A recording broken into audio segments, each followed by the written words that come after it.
What's up, everyone? Welcome back to another episode of Kevin Prolix TV. Boy, do I got one for you. Check this out. I have a simple problem. If I lie, I die. All right, this should be good. My best friend was dead. I always had a feeling Kat would meet her demise at a young age. I just never thought it would happen the way it did. I couldn't get a call or text back from Kat all night. I went to check on her first thing in the morning. I found my best friend on the floor of her bedroom, a pool of blood around her face. Her tongue laid next to her patchy and irritated scalp. Her hands clung to the back of her said scalp. She was only 19. It certainly looked like she died trying to protect herself from something attacking her from behind. I immediately felt the same fate awaited me. I saw telltale signs of trauma on Kat's body, which I had been experiencing as well. Intense hair loss, fingernails falling out, a hideous rash which wrapped around almost my entire neck. I went over to the bathroom to throw up. I had felt sick all morning. When I pulled my head up out of the toilet, I saw that Kat's journal was on the floor, not far from her body, open. Her bubbly penmanship in pink ink in no way fit the sinister subject matter of which was headlined, "If you lie, you die." A numbered list of items followed the heading. 1. Rash. 2. Your nails fall off. 3. Your hairs fall out. 4. Death of your first love. 5. You lose your voice. 6. Death of firstborn. Based on the fact that I was looking at Kat dead on her bathroom floor, I assumed item unlucky number 7 was that you died. I also saw a note scrawled below the list. 1 week, you're clear. I knew I had whatever killed Kat, but I didn't think my first love had died yet. Wait, could Kat's death have actually been triggered by me lying? I had lied to my mom the night before. I never had a romantic partner. My family sucked with the capital S. Kat was the only person who mattered to me. She could easily be described as my first true love. This curse identified Kat as my first love. I lied for the 4th time since I got the curse to my mom the night before, and it killed her. That's what happened. I blamed myself. It felt like home. I'm sorry, Kat, I said out loud to confirm that I hadn't hit the 5th step yet and lost my voice. My heart was broken. My brain was terrified. A childhood of trauma told me I had limited options from there, and I had to choose my next moves wisely and not linger and mourn. I figured whatever this horrible thing was, it was contagious, and I had only a couple more mistakes left before I joined Kat. It was time to race home, gather some things, and start to research and run. That meant I unfortunately needed to go to my mom's house and gather some things. I was packing my bags and sleuthing on my phone for any information I could find at the same time when my mom slipped into my room and confronted me. "Did you fuck Jason?" My mom yelled at me. How did my mom know that? Long story short, Jason was a guy who was too young for my mom.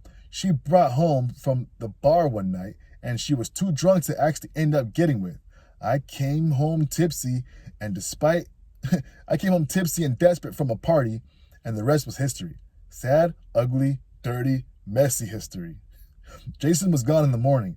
A whole year had passed, and I had never heard a single thing or heard anything about him. I figured it was long dead and buried, instead of me having to get dead and buried because of it. "No," I answered. "Wait, no, I wasn't supposed to lie, but I think it was such muscle memory, it just came out. Don't fucking lie to me." There was no time to debate with my mom. I just needed to get away from her and start trying to solve the problem. "Let me go."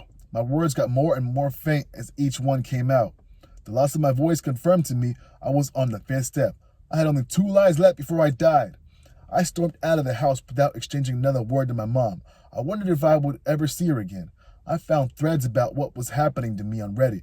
Unfortunately, everyone who posted about it having seemed to just stop posting rather quickly.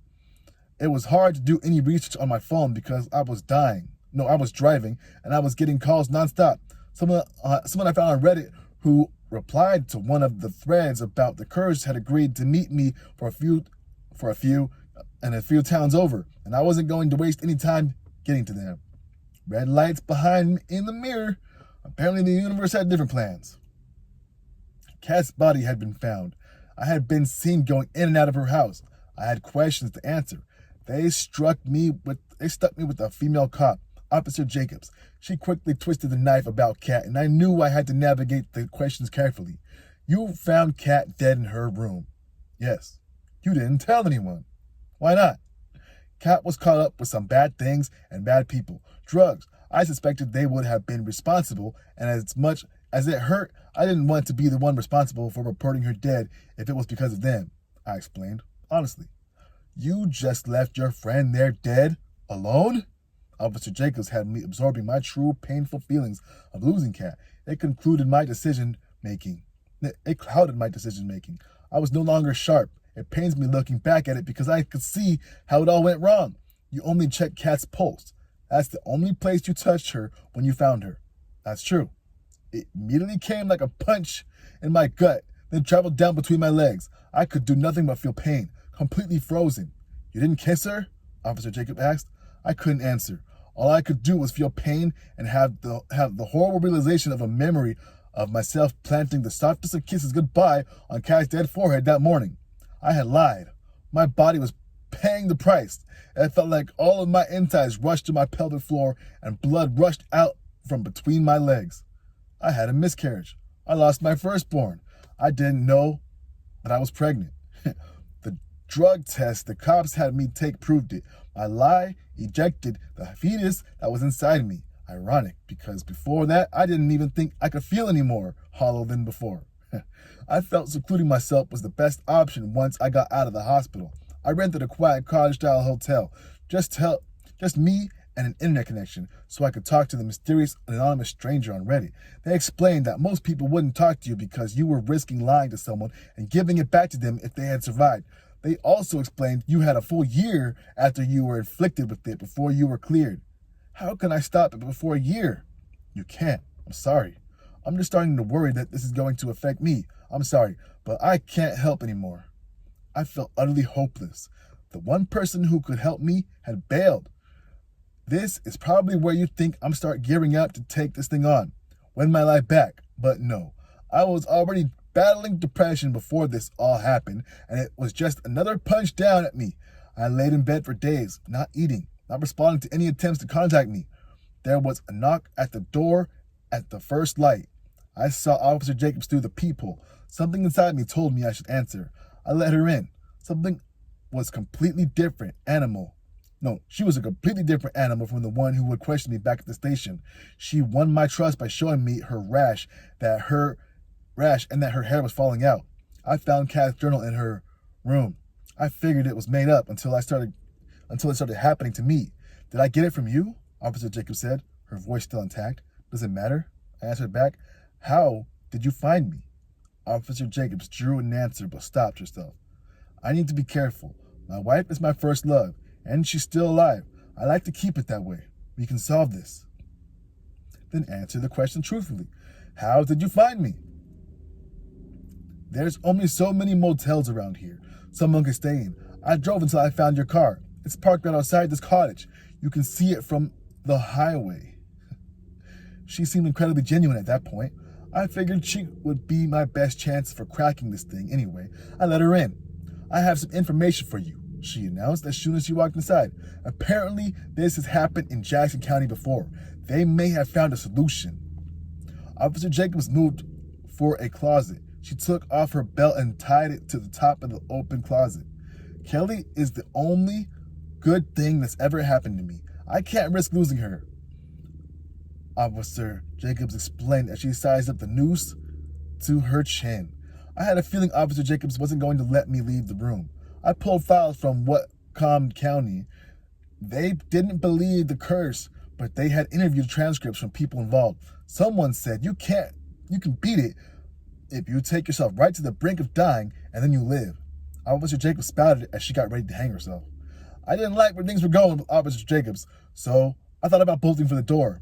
I need you to watch me and make sure I don't actually die, she said from the closet. Fuck it. I ran for the door. Lucy? Officer Jacobs called out to me. I couldn't just leave her hanging, literally. I stopped myself and went back to Officer Jacobs. where there was a knock at the door. Answer it.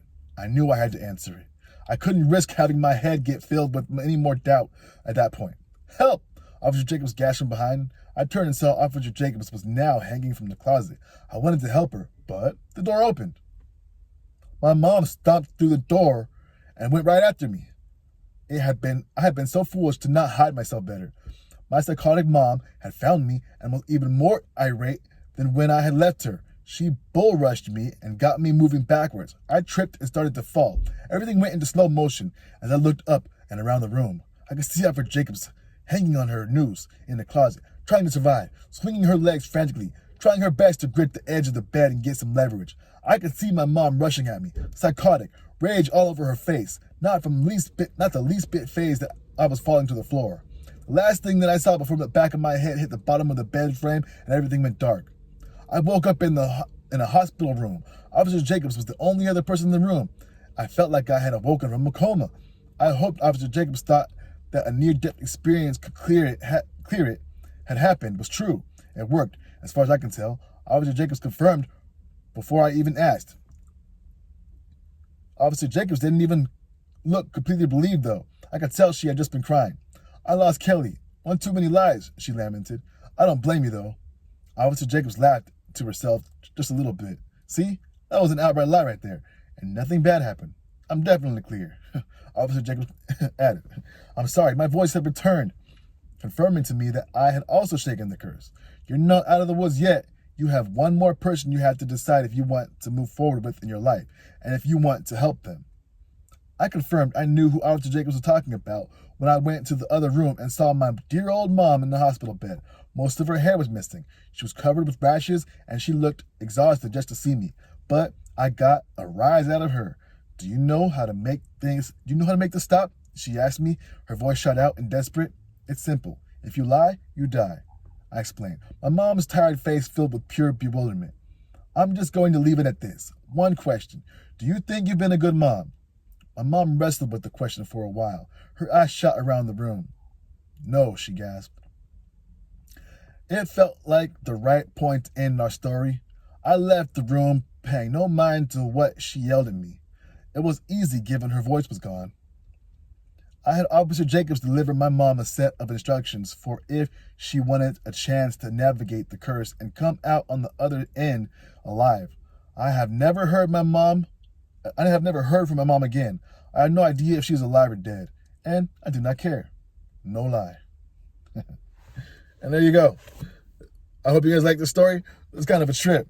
Anyway, if you like stories like this, let me know down below. Anyway, this is Kevin Prolix TV. I'll catch you on the next one. Peace.